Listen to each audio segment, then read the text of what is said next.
Hello everybody, let me talk about everything that has happened inside Infinity Nikki community. What were the complaints in about exactly the past 1 month, so anywhere from the last update to the current update, because that is what we do with Infinity Nikki community news. It's effectively the posts that blow up that community are talking about, that is important to the community.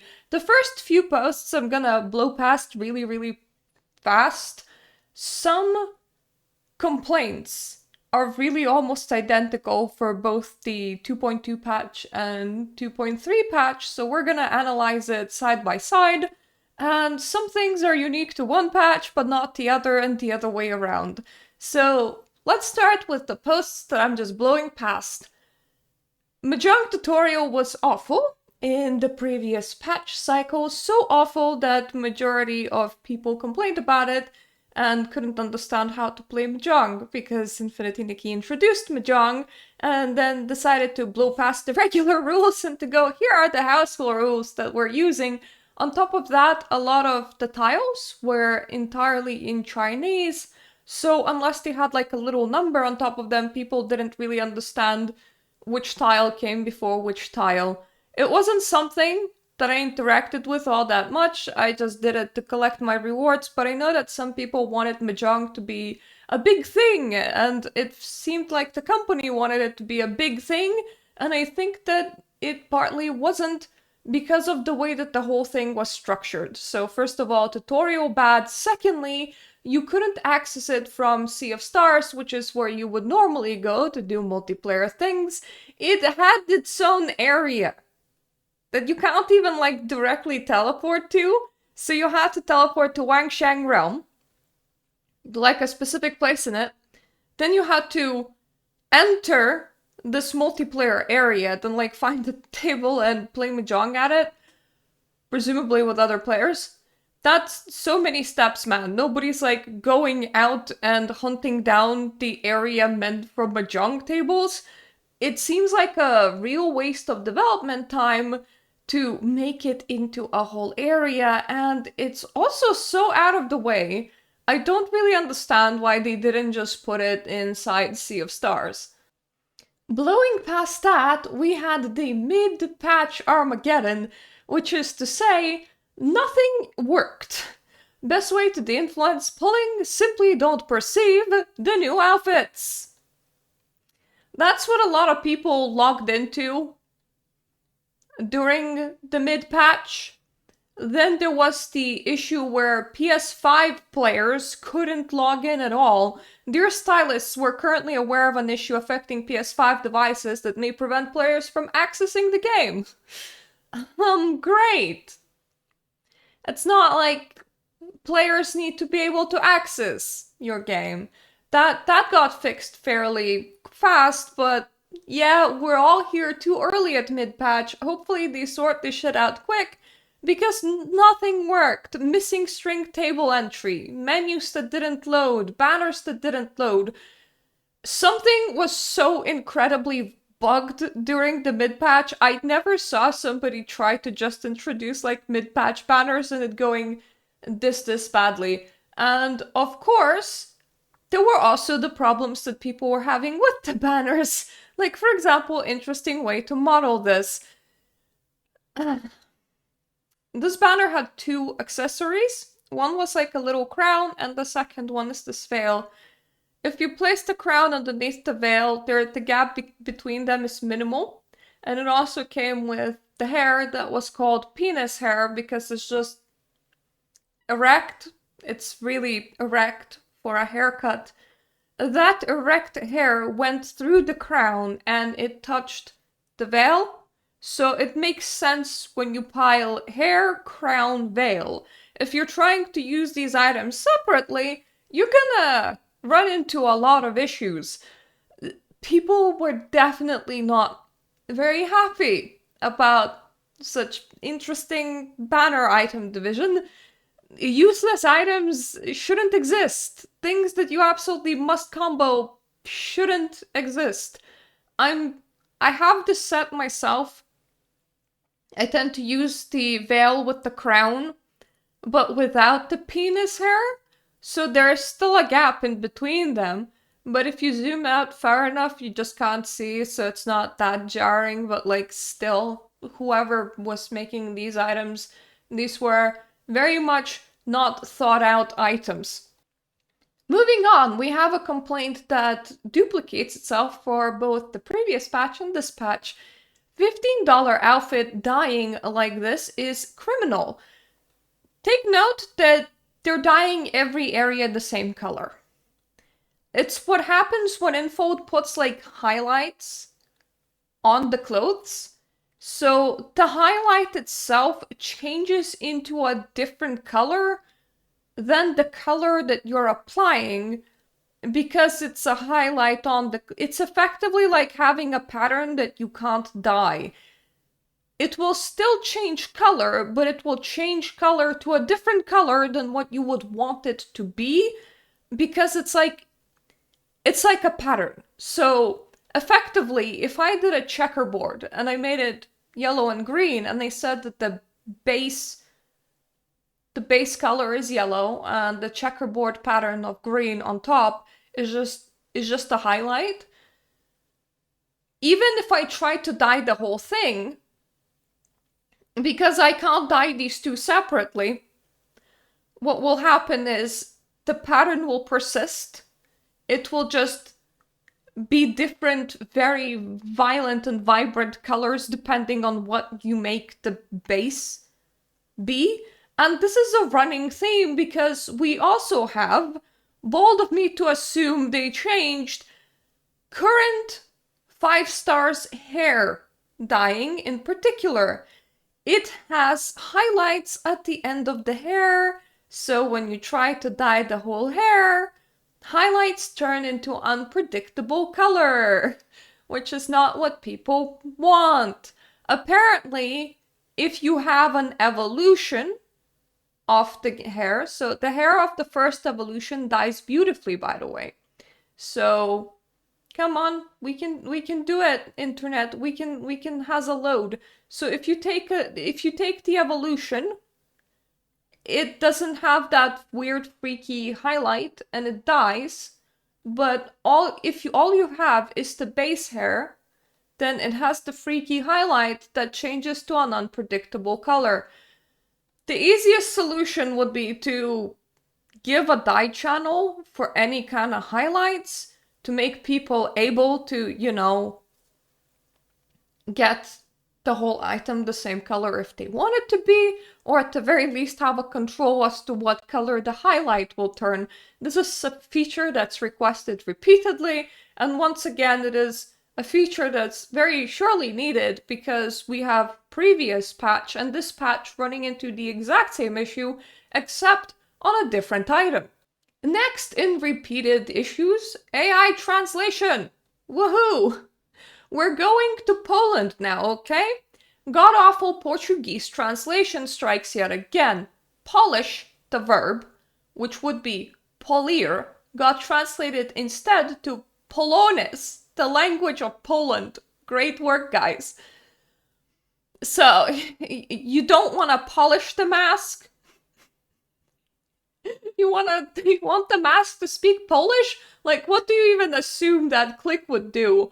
And currently, in Italy, we have a very potty-mouthed Momo.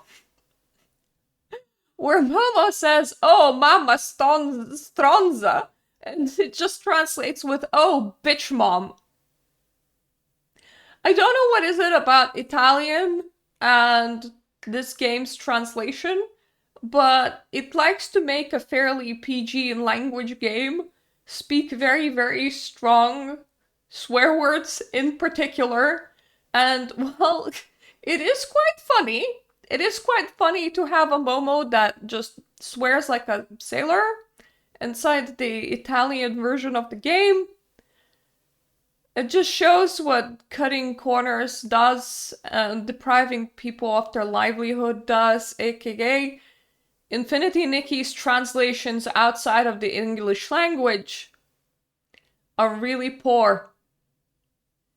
So you can play in Chinese and English, And because everything else is translated with AI, it's really, really god awful for translation. I wish that they stopped doing that. They're a big company, they have 1,000 employees, they can afford to pay some proper translators. Next up, we have a repeated complaint throughout both updates, which sums up with why dress up game, no dress up. Which is, for some reason, Infold really wants you to raise behemoths and run businesses inside the game. They don't want to lean into actual gameplay to do with styling, with boutiques, with clothes buying, with clothes selling, with makeup, with different looks, with photography, or anything else that this game would actually be strong at. So let me read you both posts. Anyone else disappointed at the growing disconnect between dress up and gameplay? Sad face. The recent update has a lot of fun mini games that I enjoyed, but especially since the introduction of Itzaland, I feel that the dress up aspect of the game and the story have felt very separate. Things like the new miracle outfit being craftable so quickly really detracts from its story significance, and in addition, whenever I see something cute, it's always just another banner item. I rarely find myself completing quests for the purpose of expanding my wardrobe, which felt like more of a focus early on. It's been really sad to see those two aspects of the game grow further apart. Is there hope they rectify issues like these in the future update? What do you guys think? And as much as I love Nikki, can we talk about how there's little to do with fashion in this dress-up game? I hate that the devs keep introducing new gameplay that aren't very fun, like Hot Pot, Raising Behemoth. Now you can build shops for the shroomlings? Okay, why not? But why is there nothing to do with a 3,500 plus clothes in our wardrobe? I wanted to dress up NPC at my own clothing store. I want to have weekly fashion competition against other players. Been asking for that for a year now, lol. So I would feel like collecting outfits is important because I will use them. There's too much restrictions on what you can dye and not like, you want to customize your unicorn? Lol, silly no. Many restrictions with the palettes, and in the end it doesn't matter as they never ask you to make a green or red outfit, for example. If my Nikki is already perfect for me and I don't care to change her more than that, then I don't need all these outfits since there's no use for them. What I mean is they should really focus more on the fashion than these new interesting gameplay that are just chores that have nothing to do with the dressing up at all. Releasing gameplay about fashion, letting us use more of our clothes to dress up NPC and Nikki for special competitions, all of that should be in the game, that's all. I hope they would work on this. Same, it's honestly kind of weird. Like, this is an open world game with a story that also has dress up aspects. I use the dress up aspects quite a lot, but that is because I'm a content creator. I make outfits for cosplays, I make outfits for shorts, I make outfits because I want to participate in other creator created challenges where they go, for this patch, how about we do variations on this theme, or this theme, or that theme? And then sometimes I do variations on what I'm wearing or dressing up as a patch theme, just because I like it. It became kind of like a fun thing to do before every patch. Like, to cheer yourself up, to give yourself extra gameplay. You're like, oh, another patch is arriving. Let me just go and change all of my outfits to have something to do with the patch theme. Let me just design something with what I have around the patch theme so that I feel like I fit into the patch's atmosphere. I found that doing that is a lot of fun, but this is me creating my own fun. Infold is not incentivizing me to do any of this. And the issue is that their dress up is one of the best aspects of the game. Together with the photo mode, you have so many more people interested in the banners than they are in the regular gameplay of what normally happens in the patch. So you could say that a lot of people use this game as like a digital wardrobe or like a collage or like a photo tool where they play primarily to put on clothes and to take pictures because it's a dress-up game. We don't have a lot of good ones, okay? And then Infold doesn't want to lean into the dress-up aspect for some reason, and I think that's one of their biggest downfalls. They have very strong strengths of the game. They could make them stronger by designing more of the game to be around them. Like the previous post said, give outfits through quests, give outfit pieces through quests, give yourself something to collect during the patch that is tying into the dress-up aspect, or like this poster says, allow us to run a boutique, dress up NPCs, do fashion battles based on a specific theme, color our outfits into like a specific color palette. There's a lot of things that they could do with the outfit aspect of the game that for some reason they're not doing. Instead, they're experimenting with little side things in the game as if they really need a second identity, and they don't, so I really don't get that. And welcome to one of the main biggest complaints that are circulating around, and the complaints that are now happening with the current patch exclusively that were not repeated in the previous patch. And the biggest complaint currently circulating around is the whole unicorn versus deer thing. To explain, the previous outfit allowed the previous 5-star outfit, quite specifically, one of the double 5-stars that ran was called the deer outfit. It allowed Nikki to transform into half deer, like a centaur sort of thing. And its primary abilities are, it allows you to highlight diamond chests on the map, and it also allows you to gallop through the map seemingly faster. The issues with the outfit are such. You can't fight in it. If you get hit even once, Nikki's taken out of the transformation. If you fall downwards with it, Nikki's taken out of the transformation. It can't even jump, let alone fly. It can't even jump. A lot of people liked the animal characteristics of this outfit. It's effectively like giving Nikki an animal mount, which will appear as the topic right now. Next outfit is Nikki's unicorn outfit. It allows you to summon a unicorn. Unicorn can jump, can fly, can gallop, and you can fight on it. You're not, knocked off your unicorn. If somebody shoots at you, you can shoot back. From the day one, when the deer outfit released, a lot of complaints came from the fact that if you get hit, you're taken out of the transformation, and that you can't even do a regular hop with it. You can't even do a regular jump. There were some excuses that maybe it's too hard to animate, or something like that, and then the next patch over, Infold releases the unicorn, which is like the deer minus the shitty bits. Because these two outfits are so close together, players are understandably upset. Some people are just going with, well, you should have waited and checked what the next banner is if you were gonna be so upset, but these are two separate banners. People that like the deer won't necessarily like the unicorn. I don't understand why the unicorn abilities had to be so shit, or why the next banner over Infold decided to prove to everybody that this is something that they could have designed. It wasn't like a shortfall of the game. It was a design decision to make deer function the way that it is. And considering that they were getting so many complaints about deer ever since day one, and it's not fixed, you have to assume that they didn't fix it because they were planning to release the unicorn the next patch over and they would like you to pull again. So, sorry, but this is so scummy is a very apt way to describe the situation. Chinese players were not very happy with this either.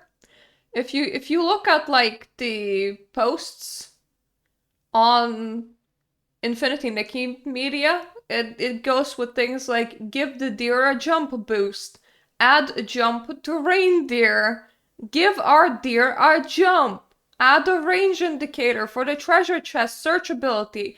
Extend the display time of treasure chests on the map. Reduce the startup animation.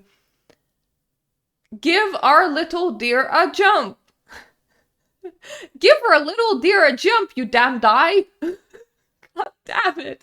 Like, if you translate the Chinese messages, they do get quite intense, but I hope that the message comes through of give the damn deer a jump.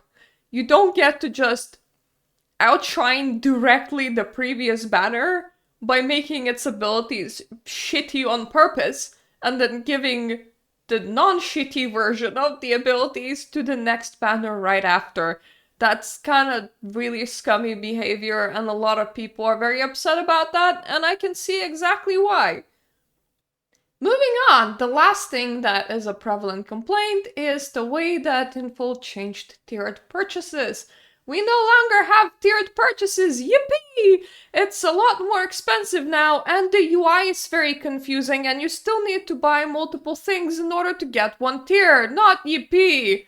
So this post just breaks down that if you want everything, the price you'll pay is $24.95. So about $25. Now, mind you, for some reason, pounds and euros go with direct translation of the monetary value. So it's not that you convert dollar to euro or dollar to pound. You just replace the signage at the end and just provide the exact same service.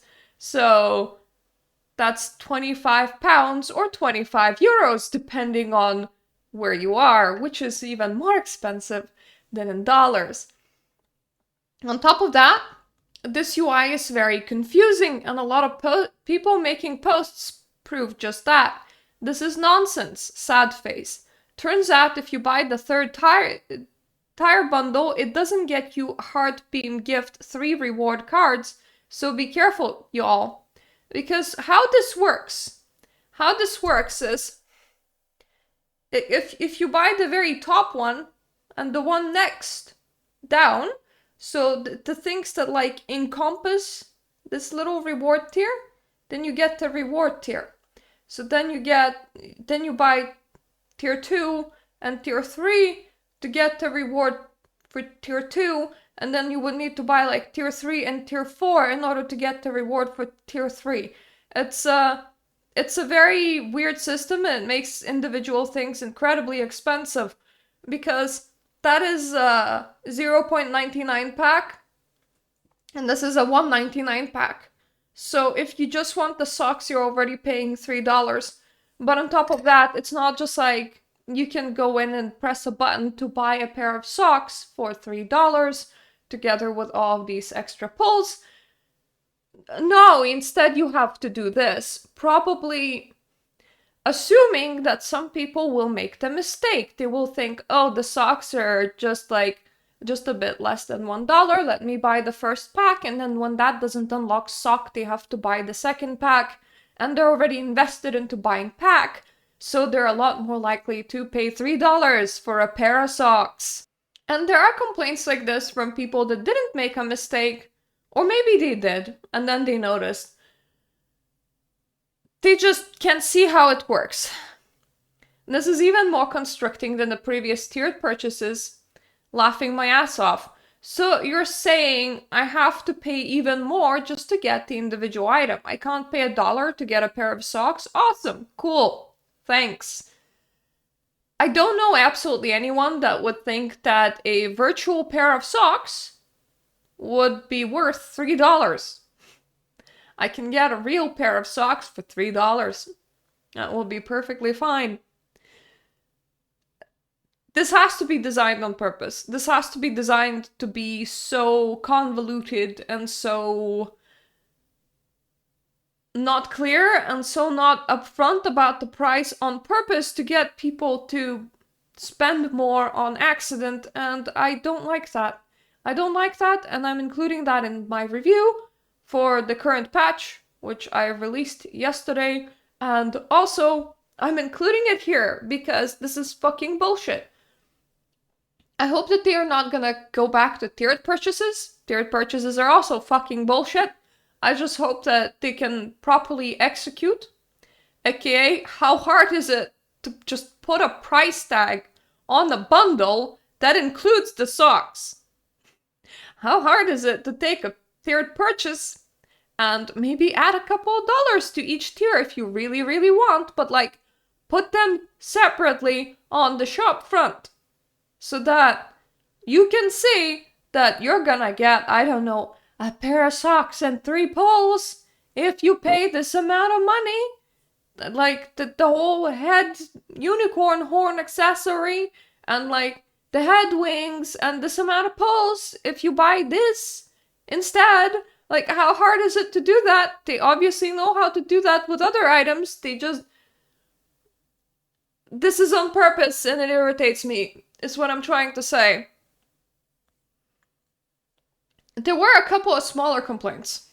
Smaller complaints that I'm not including into here. One of the smaller complaints was that one of the characters in the story was possibly voiced by AI.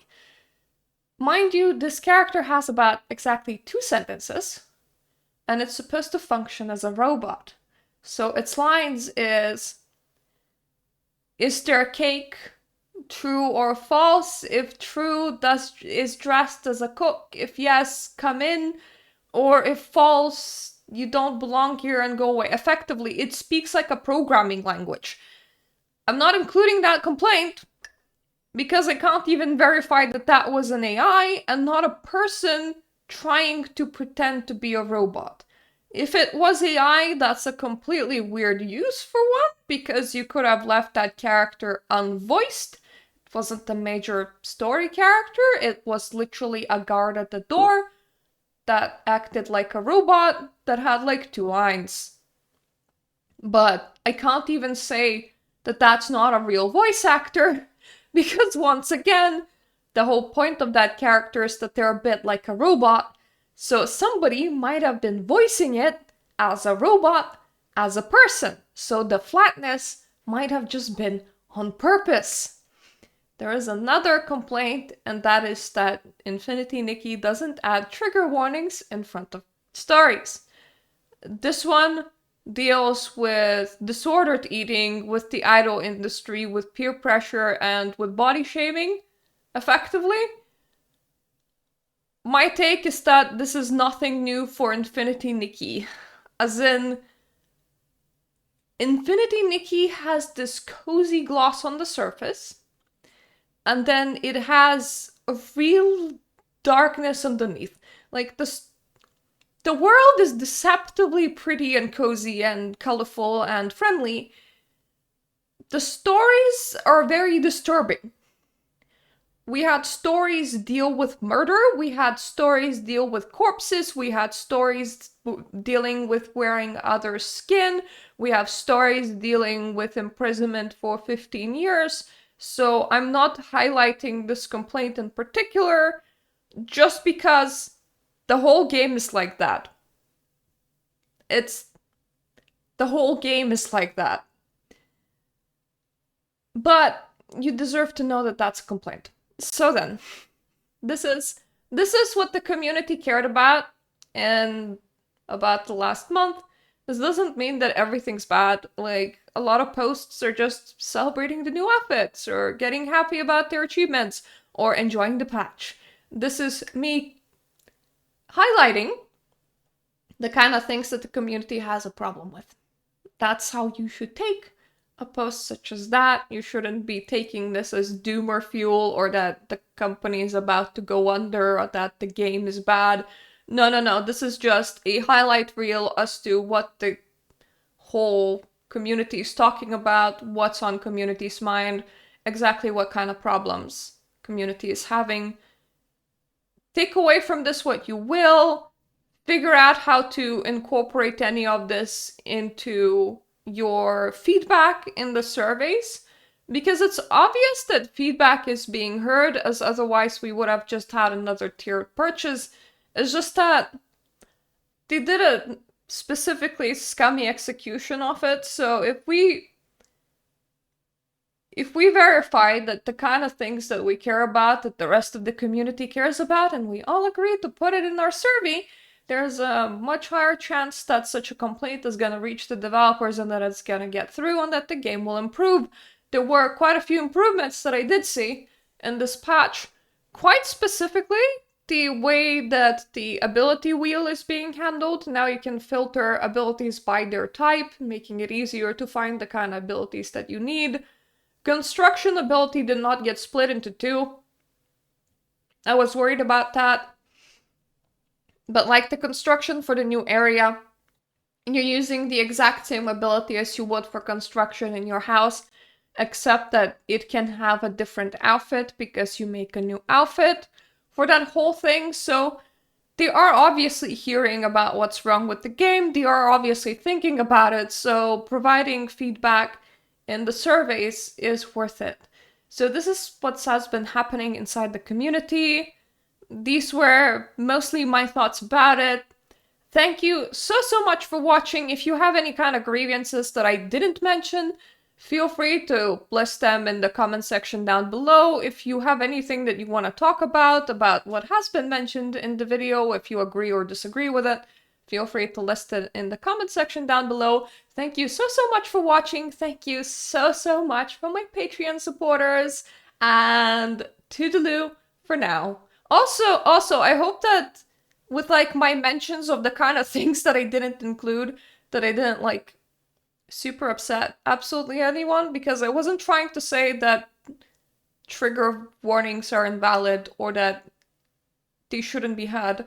I'm just saying that if we were to put trigger warnings, most patches would probably need them, because it's kind of that kind of messed up darkness is just like an integral part of this game and should probably be put as like a warning somewhere on the starting screen or on the app screen before you even start playing, because what I'm trying to tell you is that you're gonna encounter a lot of dark stories if you're gonna be playing Infinity Nikki, so most of the players are kind of used to the stories being dark. Yeah, anyway, just wanted to make sure that nobody has any kind of misunderstandings. But yeah, thank you for watching. Hopefully I'm gonna see you on my other videos. Toodaloo.